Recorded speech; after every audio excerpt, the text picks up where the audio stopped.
I'm Rebecca Stefanik, and this is my death to life story. I grew up in a farmer's daughter and every Sunday went to church. I think I was in my first musical when I was 3. And I remember standing out and being a little bunny in Hansel and Gretel and all the applause of the people, and I loved it. It felt so good. Subconsciously, from then on, I was like, I want that. If I can get people to like me, to love me, to say I'm enough, to say I'm great, then I will be, I will be okay. Some of the emptiness of trying to get other people to validate that I'm alive, it was growing wearisome. And so it was at that point when I was in 8th grade that I just thought, you know what, I'm done. I'm exhausted and it's not working, and so I wanted to give up.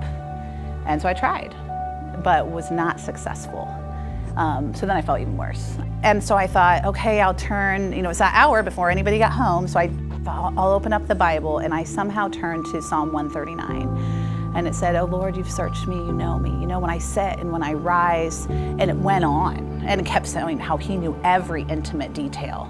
I never felt so scared in my life. And I thought, could that be? Could it really be that same God that I'm reading, that knows everything I'm doing, loves me? It sounds so good. A little unbelievable, but so good that the God who created everything, could know me and still love me. And so I'd love to say that I jumped right in then and there to knowing him, but I was still timid and kind of watching. And so it wasn't until college when this wonderful woman, Jane Armstrong, said, hey, you want to grab a Coke? It was my freshman year, I was first week there, and I said, sure.